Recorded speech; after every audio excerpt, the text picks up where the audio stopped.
In December 1975, a 24-year-old engineer named Steve Sasson carried a toaster-sized machine into a conference room at Eastman Kodak headquarters in Rochester, New York. He plugged it into a television set. He pressed a button. 23 seconds later, a grainy black-and-white image of a colleague appeared on the screen. It was the world's first digital camera.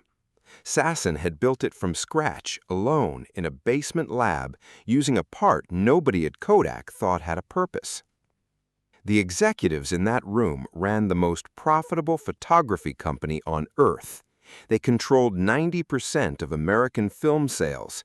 They had just watched a kid invent the end of chemical photography in real time. Their response became one of the most expensive sentences in American business history. "That's cute. Don't show this to anyone." Kodak didn't die from a competitor's bullet. It died from a decision made in that exact room by men who understood precisely what they were killing and chose to kill it anyway. Everything that happened over the next 37 years, the layoffs, the bankruptcy, the hollowed-out city of Rochester, traces back to those 9 words. This is the story of a company that invented its own executioner, looked it in the eye, and decided to keep paying its salary instead. George Eastman didn't grow up dreaming of cameras. He grew up poor in Rochester, New York, after his father died and left the family without income.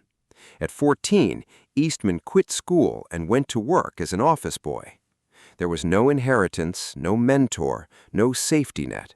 Just a teenager doing arithmetic for an insurance company and wondering if this was the rest of his life. In 1877, a planned vacation photography trip introduced him to the photographic process of the era, and what he saw disgusted him. Wet plate photography required hauling a portable darkroom, glass plates, and jars of toxic chemicals anywhere you wanted to take a picture.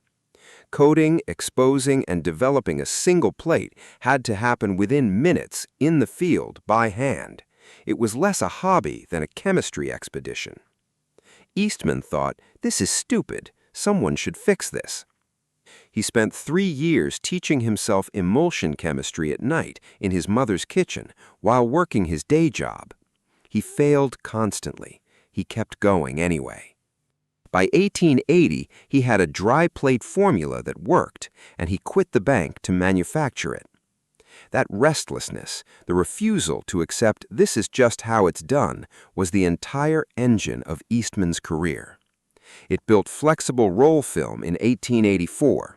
It built the Kodak camera in 1888, a simple box that came preloaded with film for 100 exposures, sold for $25, built around a slogan that rewired the entire relationship between people and photography. You press the button, we do the rest. Eastman wasn't selling cameras. He was selling the disappearance of difficulty. Customers didn't need a darkroom or a chemistry degree. They mailed the whole camera back to Rochester, and Kodak sent it back reloaded with prints. Photography stopped being a craft practiced by specialists and became something any American family could do on a Sunday afternoon. The business model underneath that idea was the real invention. Give away the camera cheap, make the real money on film and developing forever. Razor and blades, decades before that phrase existed. By the turn of the century, the poor kid who quit school at 14 had built a company that would define visual memory for 100 million people. The irony is that the very instinct that built Kodak, relentlessly killing the inconvenient old way to make room for something better, is precisely the instinct Kodak's leadership would later murder inside their walls. By 1976, Kodak controlled 90% of film sales and 85% of camera sales in the United States. 85 out of every 100 profit dollars in the company came from film and the chemicals required to develop it. Kodak Yellow wasn't just a logo color. It was, functionally, the color of photography itself. the way Kleenex had become the word for tissue. Rochester, New York grew up entirely inside that success. The population swelled past 330,000 at its peak, with Kodak directly employing over 60,000 people in the city and roughly 145,000 worldwide. 3 and 4 generations of the same families worked the same buildings. A job at Kodak wasn't a job, it was a guarantee, the kind of cradle-to-grave security most American workers only ever heard about secondhand. The benefits matched the mythology. Wages ran well above the manufacturing average. Health coverage extended to the whole family. Pensions were generous enough that retirement meant actual retirement, not a second job at a hardware store. Profit-sharing checks went out to line workers, not just executives. Eastman himself had poured his personal fortune into the city. The Eastman Theater, the Eastman School of Music, tens of millions to the University of Rochester, building an ecosystem so entangled with Kodak's fortunes that nobody in Rochester could really separate the company from the city. Picture what a hiring announcement at Kodak actually meant on a street in Rochester in, say, 1968. A neighbor finds out your son just got placed on the line at Kodak Park, and it isn't treated like news that he found a job. It's treated like news that he won something. Friends shake his hand. Relatives ask when he starts, the way you'd ask about a wedding date. Everybody in that conversation understands, without saying it out loud, what just happened. This family is set. Grandkids not yet born already have a head start because Kodak scholarships existed, Kodak family discounts existed, Kodak's entire civic machinery existed to make sure that once you were in, you stayed in, and so did your children. Inside the buildings themselves, the culture matched the promise. Old-timers trained new hires the way a parent teaches a trade, patiently, with real pride in the craft. Departments fielded their own softball teams. The company picnic wasn't a forced HR exercise. It was the social event of the summer for thousands of families, with company buses running people out to the grounds. None of this was charity. Eastman had built it deliberately, understanding that a workforce this loyal would guard the company's most valuable secret without ever needing to be told to. And the secret really was guarded like a state asset.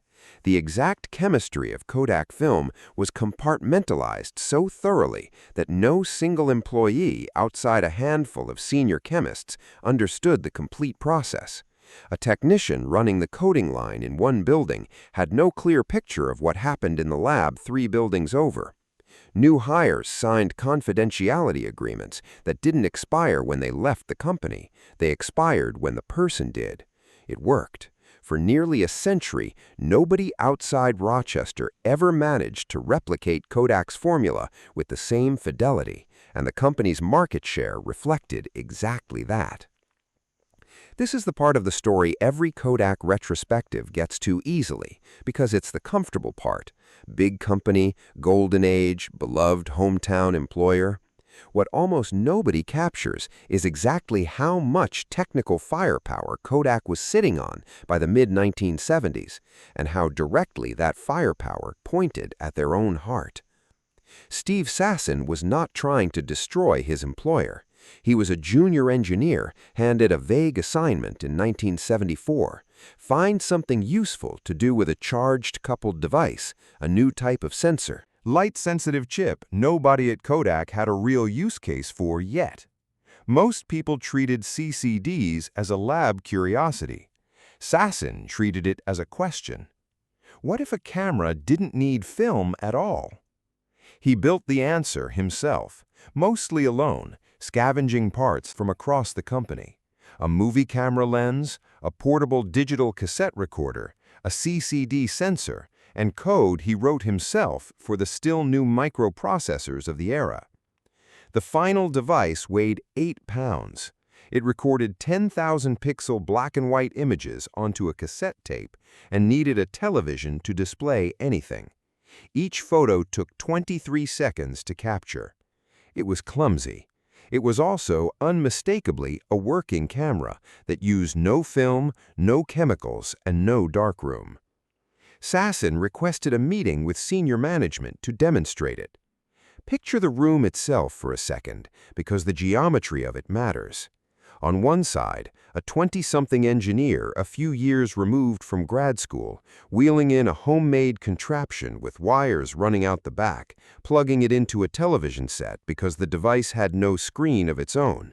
On the other side, a row of men who had spent 20 and 30 years rising through Kodak's chemical and manufacturing divisions, men whose careers, salaries, and self-image were built entirely on film. Sasson pressed the button. 23 seconds of whirring. Then a grainy image appeared on the TV, and a room full of people who had built their lives on chemistry just watched a circuit board do their job without any of it. What happened next has been recounted by Sasson himself in later interviews, and the substance never changes. The executives understood exactly what they were looking at and shut it down on the spot. Not with technical objections about resolution or processing time.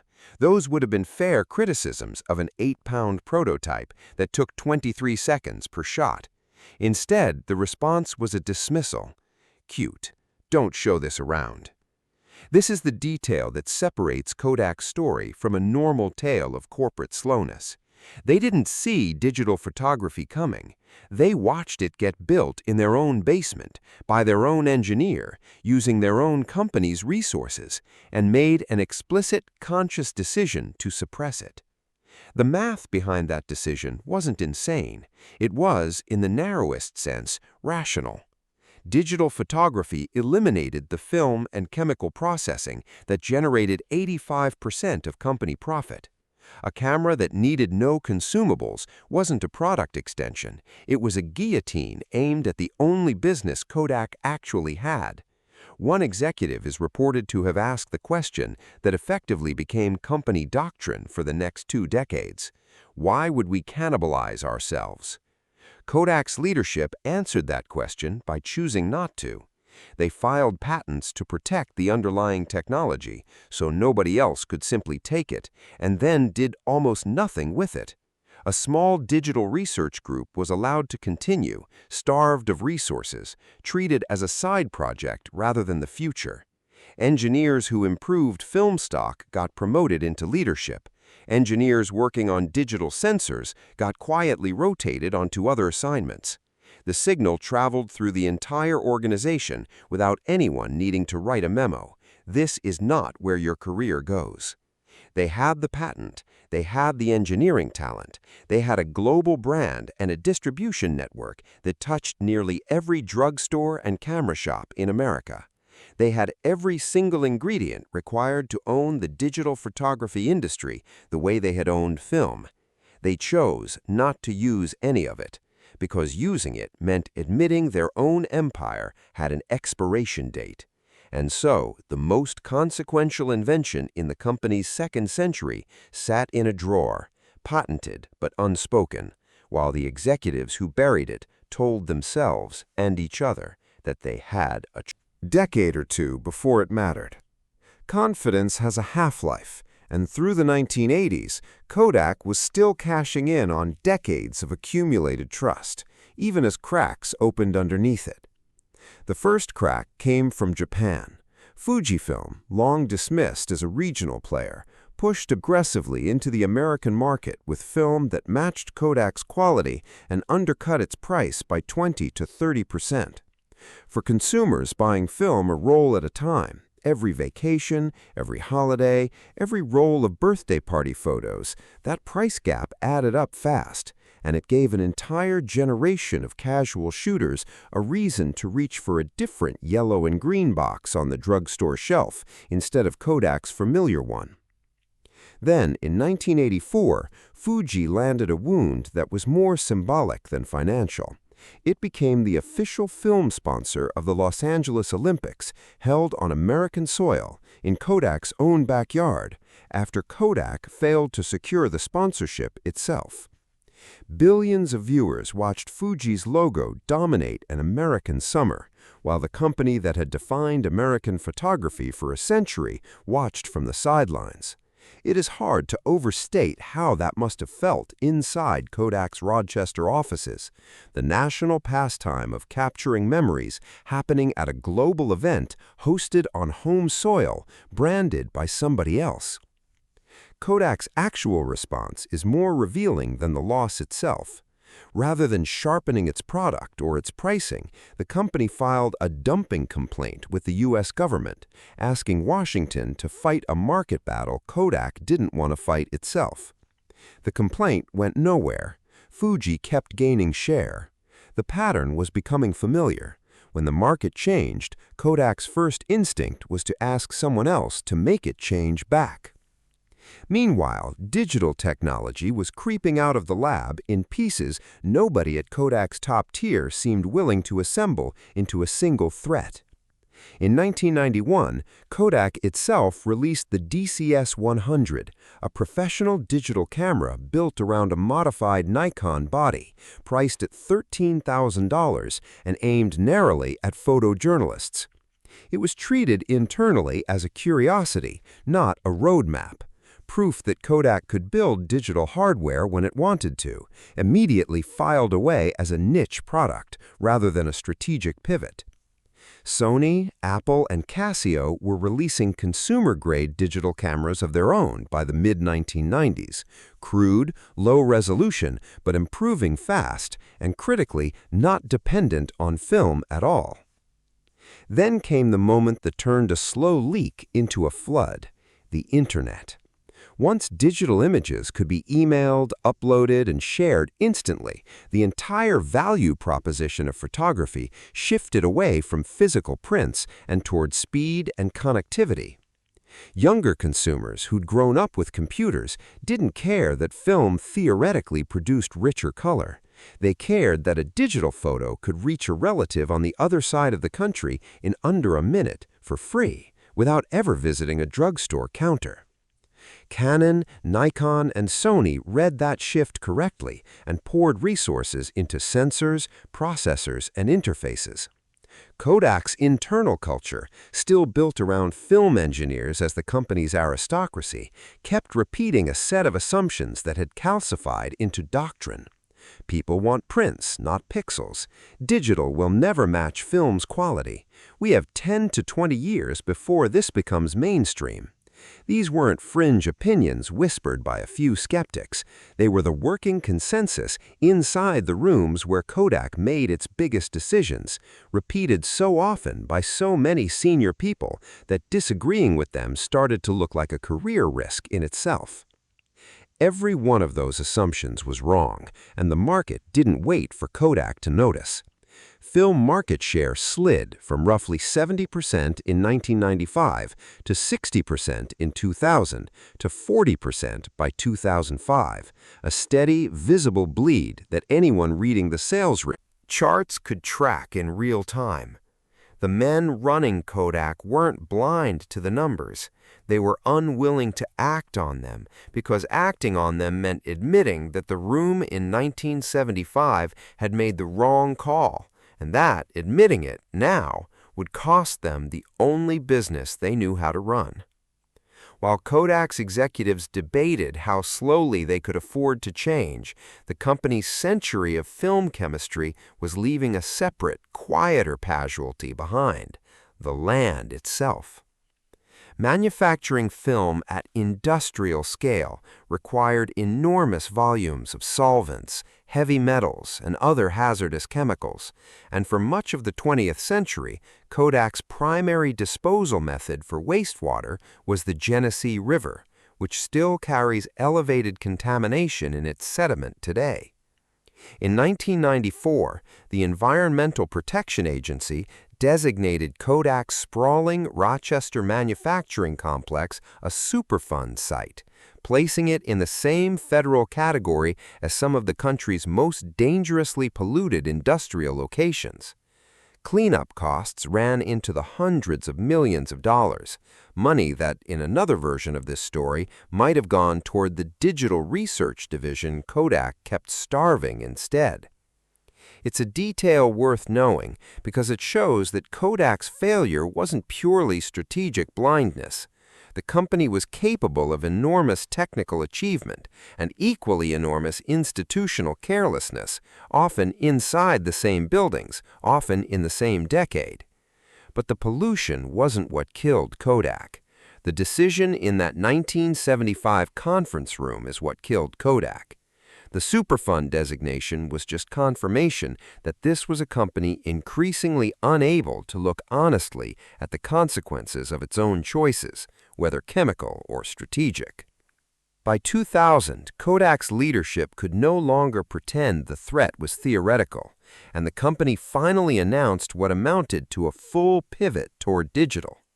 On paper, it looked like a real strategy. The Easy Share line of consumer digital cameras, a network of in-store photo kiosks, an online sharing service called Kodak Gallery, and an aggressive run of acquisitions meant to buy digital expertise the company had spent 25 years refusing to build internally. The problem wasn't the strategy. The problem was the calendar. Canon, Nikon, and Sony had been refining digital sensors, processing software, and brand loyalty among digital buyers for the better part of a decade already. Kodak wasn't entering a new market. It was entering a market its competitors had already finished furnishing. The economics turned brutal almost immediately. Digital camera development demanded heavy, continuous R&D investment, but the margins were nowhere close to the 85% profit Kodak had once pulled from film and chemicals. The company was now spending aggressively to chase a business with thin returns, while the high-margin business that had funded the company for a century kept shrinking underneath it. Kodak was running faster while standing on a floor that was sinking.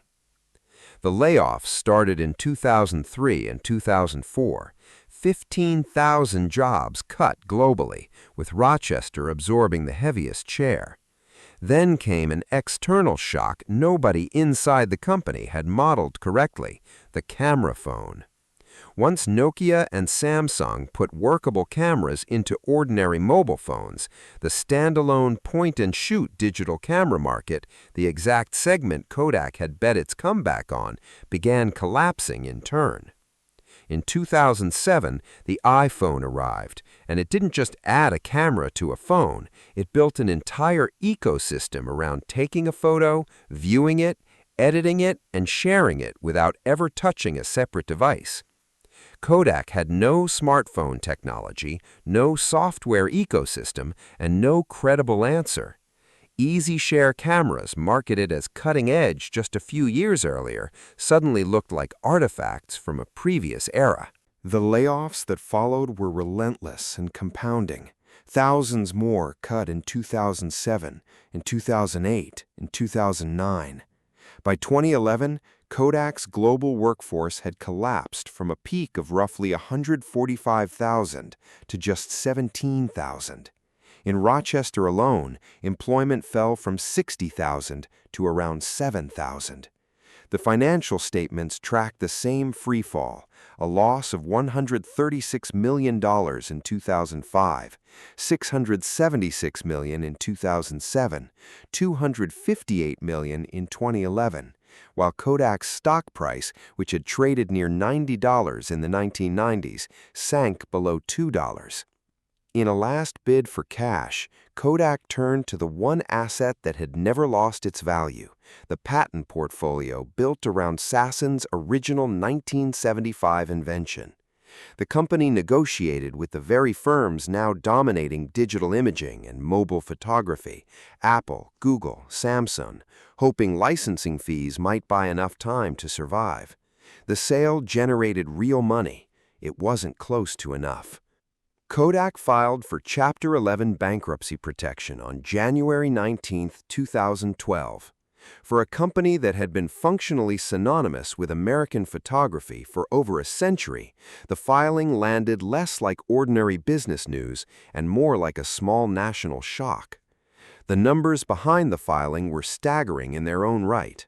Roughly $675 million in debt against just over $5 billion in total assets, a global workforce reduced to 17,000 from a peak near 145,000, and a market capitalization that had collapsed from $31 billion in 1997 to under $200 million 15 years later, a loss of more than 99% of the company's value. The dismantling moved fast. Kodak shut down its consumer camera division entirely and ended over a century of consumer film manufacturing. Roughly 8,000 more jobs disappeared immediately. The company auctioned off its remaining digital imaging patents, the descendants of Sassen's 1975 invention, for $525 million, sold to a consortium that included Apple, Google, Facebook, and Samsung. The same companies that had built the industry Kodak refused to enter were now buying the IP that proved Kodak invented it first. The cruelest line item belonged to the retirees. Around 56,000 former employees who had spent careers at Kodak under the explicit promise of secure pensions saw benefit cuts of 30 to 40% overnight in their 70s and 80s with no realistic way to recover the income. People who had built entire life plans around Kodak's word found that word worthless in bankruptcy court. Some of these were the same people who had walked their own children to a Kodak hiring office decades earlier, certain they were handing them the same security they themselves had enjoyed. Instead, they were now recalculating fixed incomes in their 80s, sitting across from younger family members, trying to explain how a promise that had held for 40 years simply stopped being honored. It wasn't only the retirees who suffered. Workers in their 50s and 60s who had assumed they'd finish their careers at Kodak and exit straight into the pension found themselves laid off a few years too early to retire and a few decades too specialized to easily retrain. A career spent perfecting film emulsion chemistry or operating coating machinery built for a single, highly specific industrial process doesn't transfer cleanly to a job market that no longer has an equivalent industry. Entire skill sets, refined over 30-year careers, became suddenly unmarketable, not because the people who held them had failed at anything, but because the industry underneath them had been allowed to die slowly, while everyone insisted it wasn't dying at all. Rochester absorbed the broader collapse the way a body absorbs a long illness. Regional unemployment climbed well above the national average. The city's population, which had peaked above 330,000 in 1950, continued its decline toward roughly 200,000. Home values in Kodak-adjacent neighborhoods dropped sharply, in some cases by nearly half, as families who had once assumed equity in their homes found themselves underwater simply because the employer next door had collapsed. Small businesses that had spent decades serving Kodak's workforce, diners, dry cleaners, print shops, car dealerships, closed in waves, each closure dragging more local tax revenue down with it, which in turn meant fewer dollars for the schools and services the same families now needed more than ever.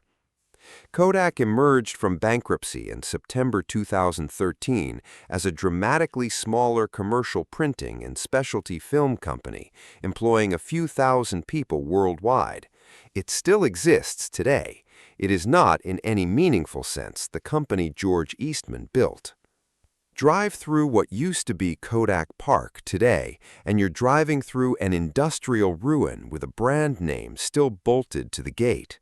More than half of the original 200 buildings on the site sit empty.